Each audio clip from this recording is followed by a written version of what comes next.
اللہ یحب الذین یقاتلون فی سبیلہ صفا کأنہم بنیان مرصوص۔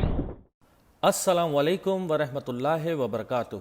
میں ہوں محمد ارشاد صدیقی اور آپ دیکھ رہے ہیں حقائق کی تلاش۔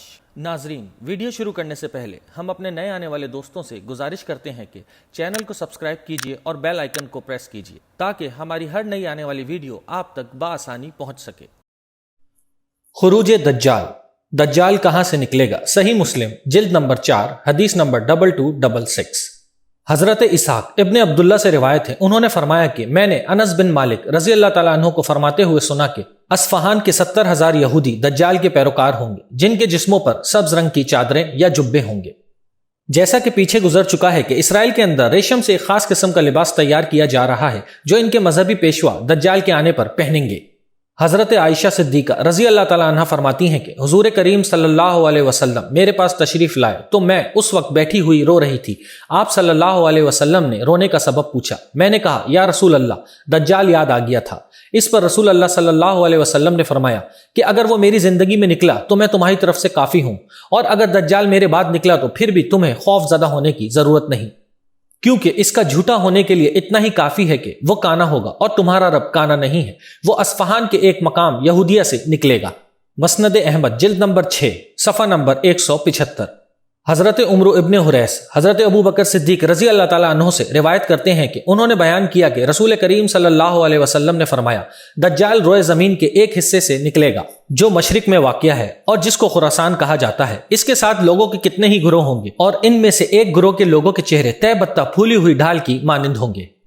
دجال کے ساتھ ایک گروہ ایسا ہوگا جن کے چہرے پھولی ہوئی ڈھال کی مانند ہوں گے۔ کیا واقعی ان کے چہرے ایسے ہوں گے یا پھر انہوں نے اپنے چہروں پر کوئی ایسی چیز پہن رکھی ہوگی جس سے وہ اس طرح کے نظر آ رہے ہوں گے؟ واللہ عالم۔ اس حدیث میں خراسان کو دجال کے نکلنے کی جگہ بتایا گیا ہے۔ دجال کا خروج پہلی روایت میں اصفہان اور اس روایت میں خراسان بتایا گیا ہے۔ اس میں کوئی تعارض نہیں کیونکہ اصفہان ایران کا ایک صوبہ ہے اور ایران پہلے بھی خراسان میں شامل تھا۔ خراسان کے بارے میں اس لشکر کا بیان گزر چکا ہے جو امام مہدی کی حمایت کے لیے آئے گا، لہٰذا حضرت مہدی کے لشکر کے آثار اگر ہم پورے خراسان میں تلاش کریں تو وہ افغانستان کے اس خطے میں نظر آتے ہیں جہاں اس وقت پختون آبادی زیادہ ہے۔ لہٰذا قرائن کو دیکھتے ہوئے یہی کہا جائے گا کہ حضرت مہدی کی حمایت کرنے والا لشکر خراسان کے اس حصے سے جائے گا جہاں اس وقت طالبان تحریک کا زور ہے۔ البتہ وہ روایت جس میں دجال کے نکلنے کی جگہ عراق اور شام کے درمیانی علاقے کو بتایا گیا ہے، اس میں بظاہر تعارض نظر آتا ہے۔ اس کی تطبیق یہ ہو سکتی ہے کہ اس کا خروج تو اصفہان سے ہی ہوگا، البتہ اس کی شہرت اور خدائی کا دعویٰ عراق میں ہوگا، اس لیے اس کو بھی خروج کہہ دیا گیا ہے۔ یہاں دجال کے نکلنے کا مقام اصفہان میں یہودیہ نامی جگہ کو بتایا گیا ہے۔ بخت نصر نے جب بیت المقدس پر حملہ کیا تو بہت سے یہودی اصفہان کے اس علاقے میں آ کر آباد ہو گئے تھے، چنانچہ اس علاقے کا نام یہودیہ پڑ گیا۔ یہودیوں کے اندر اصفہانی یہودیوں کا ایک خاص مقام ہے۔ ان کی اہمیت کا اندازہ اس حدیث سے لگایا جا سکتا ہے جس میں آتا ہے کہ دجال کے ساتھ 70,000 اصفہانی یہودی ہوں گے۔ پرنس کریم آغا خان فیملی کا تعلق بھی اصفہان سے ہے اور اس خاندان نے بر صغیر میں جو خدمات اپنی قوم کے لیے انجام دی ہیں اور دے رہے ہیں وہ اس پائے کی ہیں کہ اگر اس دور میں دجال آ جائے تو یہ خاندان دجال کے بہت قریبی لوگوں میں شامل ہوگا۔ اس کے علاوہ اور بھی بہت سی شخصیات ہیں جو اصفہانی یہودی ہیں اور اس وقت عالم اسلام کے معاملات میں بہت اثر و رسوخ رکھتی ہیں۔ عراق کے بارے میں ایک حیران کن روایت، الفتن جلد نمبر 2 صفحہ نمبر 539۔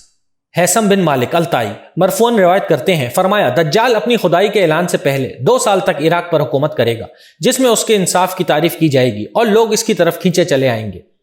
پھر وہ ایک دن منبر پر چڑھے گا اور عراق کے بارے میں تقریر کرے گا کہ میں نے یہاں عدل و انصاف قائم کر دیا ہے۔ پھر لوگوں کے سامنے آئے گا اور ان سے کہے گا کہ کیا اب وقت نہیں آ گیا کہ تم اپنے رب کو پہچان لو؟ اس پر ایک شخص کہے گا اور ہمارا رب کون ہے؟ تو دجال کہے گا میں۔ یہ سن کر ایک اللہ کا بندہ اس کے اس دعوے کو جھٹلائے گا، چنانچہ دجال اس کو پکڑ کر قتل کر دے گا۔ حضرت عمران بن حسین کا بیان ہے کہ رسول کریم صلی اللہ علیہ وسلم نے فرمایا کہ جو شخص دجال کے آنے کی خبر سنے اس کو چاہیے کہ وہ اس سے دور رہے۔ اللہ کی قسم آدمی دجال کے پاس آئے گا اور وہ اپنے آپ کو مومن سمجھتا ہوگا لیکن پھر بھی اس کی اطاعت قبول کر لے گا، کیونکہ جو چیزیں دجال کو دی گئی ہیں وہ ان سے شبہات میں پڑ جائے گا۔ دجال کا فتنہ مال، حسن، قوت، غرض تمام چیزوں کا ہوگا اور دنیا اپنی تمام تر خوبصورتیوں کے ساتھ شہروں میں ہوتی ہے۔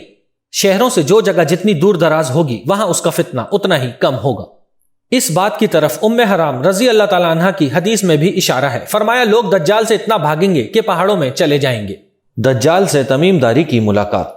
حضرت فاطمہ بنت قیس رضی اللہ تعالیٰ عنہ بیان فرماتی ہیں کہ میں نے رسول کریم صلی اللہ علیہ وسلم کے ایک منادی کو یہ اعلان کرتے ہوئے سنا کہ الصلاۃ الجامعہ، یعنی نماز تیار ہے۔ چنانچہ میں مسجد گئی اور حضور کریم صلی اللہ علیہ وسلم کے ساتھ نماز پڑھی۔ میں عورتوں کی اس صف میں تھی جو مردوں کے بالکل پیچھے تھی۔ جب حضور کریم صلی اللہ علیہ وسلم نے نماز مکمل کی تو مسکراتے ہوئے منبر پر تشریف لائے اور فرمایا ہر شخص اپنی جگہ پر بیٹھا رہے۔ پھر فرمایا کہ کیا تم جانتے ہو کہ میں نے تمہیں کیوں جمع فرمایا ہے؟ صحابہ نے عرض کیا اللہ اور اس کے رسول بہتر جانتے ہیں۔ آپ صلی اللہ علیہ وسلم نے فرمایا اللہ کی قسم میں نے تمہیں کسی بات کی ترغیب یا ڈرانے کے لیے جمع نہیں کیا، میں نے تمہیں صرف اس لیے جمع کیا ہے کہ تمہیں یہ واقعہ سناؤں۔ تمیم داری ایک نصرانی شخص تھے، وہ میرے پاس آئے اور اسلام پر بیعت کی اور مسلمان ہو گئے، اور مجھے ایک بات بتائی جو اس خبر کے مطابق ہے جو میں تمہیں دجال کے بارے میں پہلے ہی بتا چکا ہوں۔ چنانچہ انہوں نے مجھے خبر دی کہ وہ 30 آدمیوں کے ہمراہ ایک بحری جہاز میں سوار ہوئے، انہیں 1 مہینے تک سمندر کی موجیں ڈھکیلتی رہیں، یعنی سمندری طوفان۔ پھر وہ سمندر میں ایک جزیرے تک پہنچے، یہاں تک کہ سورج غروب ہو گیا تو وہ چھوٹی چھوٹی کشتیوں میں بیٹھ کر جزیرے کے اندر داخل ہوئے تو انہیں وہاں ایک عجیب سی مخلوق ملی جو موٹے اور گھنے بالوں والی تھی۔ بالوں کی کثرت کی وجہ سے اس کے گلے اور پچھلے حصے کو وہ نہیں پہچان سکے، تو انہوں نے کہا تو ہلاک ہو، تو کون ہے؟ اس نے کہا میں جساسہ ہوں۔ ہم نے کہا کہ جساسہ کیا ہے؟ اس نے کہا کہ تم لوگ گرجے میں اس شخص کے پاس چلو جو تمہاری خبر کے بارے میں بہت بے چین ہے۔ جب اس نے ہمارا نام لیا تو ہم گھبرا گئے، کہیں وہ شخص شیطان نہ ہو۔ ہم جلدی جلدی گرجے تک پہنچے، وہاں اندر ایک بہت بڑا انسان دیکھا۔ ایسا خوفناک انسان ہماری نظروں سے نہیں گزرا تھا۔ وہ بہت مضبوط بندھا ہوا تھا، اس کے ہاتھ کندھوں تک اور گھٹنے ٹخنوں تک لوہے کی زنجیروں میں بندھے ہوئے تھے۔ ہم نے پوچھا تو ہلاک ہو، تو کون ہے؟ اس نے کہا کہ جب تم نے مجھے پا لیا ہے اور تمہیں معلوم ہو گیا ہے تو تم مجھے بتاؤ تم لوگ کون ہو؟ ہم نے کہا کہ ہم عرب کے لوگ ہیں۔ اس کے بعد تمیم داری نے اپنے بحری سفر، طوفان، جزیرہ میں داخل ہونے اور جساسہ سے ملنے کی تفصیل دہرائی۔ اس نے پوچھا کہ بیسان کی کھجوروں کے درختوں پر پھل آتے ہیں؟ ہم نے کہا ہاں۔ اس نے کہا وہ زمانہ قریب ہے جب ان درختوں پر پھل نہیں آئیں گے۔ پھر اس نے پوچھا بحریہ تبریہ میں پانی ہے یا نہیں؟ ہم نے کہا ہاں اس میں بہت پانی ہے۔ اس نے کہا ان قریب اس کا پانی خشک ہو جائے گا۔ پھر اس نے پوچھا زغر کے چشمے کا کیا حال ہے؟ اس چشمے میں پانی ہے اور کیا اس کے قریب کے لوگ اس پانی سے کاشتکاری کرتے ہیں؟ ہم نے کہا ہاں۔ پھر اس نے پوچھا امیوں کے نبی کے بارے میں بتاؤ کہ اس نے کیا کیا؟ ہم نے کہا کہ وہ مکہ سے ہجرت کر کے مدینہ منورہ چلے گئے۔ اس نے پوچھا کہ کیا عربوں نے ان سے جنگ کی ہے؟ ہم نے کہا ہاں۔ پھر اس نے پوچھا انہوں نے عربوں سے کیا معاملہ کیا؟ ہم نے اس کو تمام واقعات بتائے۔ جو لوگ عربوں میں عزیز تھے ان پر آپ نے غلبہ حاصل کر لیا اور انہوں نے اطاعت قبول کر لی۔ اس نے کہا ان کے حق میں اطاعت کرنا ہی بہتر ہے۔ اب تمہیں میں اپنا حال بتاتا ہوں، میں مسیح ہوں، ان قریب مجھ کو نکلنے کا حکم دیا جائے گا، میں باہر نکلوں گا اور زمین پر سفر کروں گا، یہاں تک کہ کوئی آبادی ایسی نہ چھوڑوں گا جہاں میں داخل نہ ہوں۔ 40 راتیں برابر گشت میں رہوں گا، لیکن مکہ اور مدینہ میں نہ جاؤں گا، وہاں جانے سے مجھ کو منع کیا گیا ہے۔ جب میں ان میں سے کسی ایک شہر میں داخل ہونے کی کوشش کروں گا تو ایک فرشتہ تلوار لیے ہوئے مجھے روکے گا۔ ان شہروں کے ہر راستے پر فرشتے مقرر ہوں گے۔ یہ واقعہ سنانے کے بعد رسول کریم صلی اللہ علیہ وسلم نے اپنا عصا ممبر پر مار کر فرمایا یہ ہے طیبہ، یہ ہے طیبہ، یعنی المدینہ۔ پھر آپ نے فرمایا آگاہ رہو، میں تم کو یہی نہیں بتایا کرتا تھا، ہوشیار رہو کہ دجال دریائے شام میں ہے یا دریائے یمن میں ہے، نہیں بلکہ وہ مشرق کی طرف ہے، وہ مشرق کی طرف ہے، وہ مشرق کی طرف ہے۔ مسلم شریف حدیث نمبر 5235۔ آپ صلی اللہ علیہ وسلم نے حضرت تمیم داری رضی اللہ تعالیٰ عنہ کا واقعہ سنانے کے بعد پہلے فرمایا کہ دجال دریائے شام میں ہے یا دریائے یمن میں ہے، پھر اس کے بعد اس خیال کو رد کر دیا اور 3 مرتبہ فرمایا کہ وہ مشرق کی طرف ہے۔ اس کے بارے میں علماء فرماتے ہیں کہ پہلے جب آپ نے فرمایا تو وحی کے ذریعے آپ کو بتا دیا گیا کہ وہ مشرق میں ہے، اس لیے آپ صلی اللہ علیہ وسلم نے اس بات کو 3 مرتبہ فرمایا۔ چونکہ آپ صلی اللہ علیہ وسلم نے اس بات کو اسی حد تک رکھا اور دجال کے علاقے کی مزید نشاندہی نہیں فرمائی، اس لیے اس بحث کو یہیں ختم کرتے ہیں۔ دجال کے سوالات اور موجودہ صورتحال۔ دجال نے لوگوں سے بیسان کی کھجوروں کے باغ، زغر کے چشمے، بحریہ تبریہ اور نبی کریم صلی اللہ علیہ وسلم کے بارے میں پوچھا۔ ان سوالوں میں آپ غور کریں تو 4 میں سے 3 سوال پانی سے متعلق ہیں، نیز ان جگہوں سے دجال کا یقیناً کوئی نہ کوئی تعلق ضرور ہے۔ بیسان کے باغات۔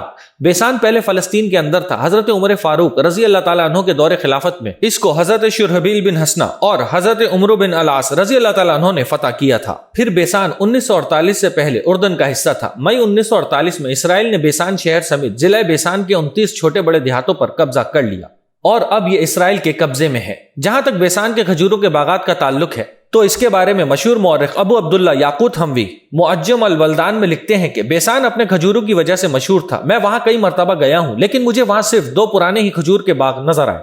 اور اس وقت بھی بیسان کھجوروں کے لیے مشہور نہیں ہے، بلکہ اس وقت مغربی کنارے کا شہر اریحا یعنی جریکو کھجوروں کے لیے مشہور ہے۔ اگرچہ بیسان کا کچھ علاقہ ابھی بھی اردن میں ہے، جو کہ اردن کے غور شہر کے علاقے میں ہے، اور غور کے علاقے میں اس وقت گندم اور سبزیاں وغیرہ ہوتی ہیں۔ نیز اردن کی زراعت کا مستقبل بھی کچھ اچھا نہیں۔ اردن کا انحصار دریائے یرموک کے پانی پر ہے۔ اردن دریائے یرموک کے پانی کو اپنے مشرقی غور کینال ایریگیشن پروجیکٹ کے لیے غور شہر کے قریب لایا ہے۔ اردن کی زمینوں کو غور کے اس پروجیکٹ کے ذریعے سیراب کیا جاتا ہے، جبکہ دریائے یرموک گولان کی پہاڑی کے سلسلے سے آتا ہے۔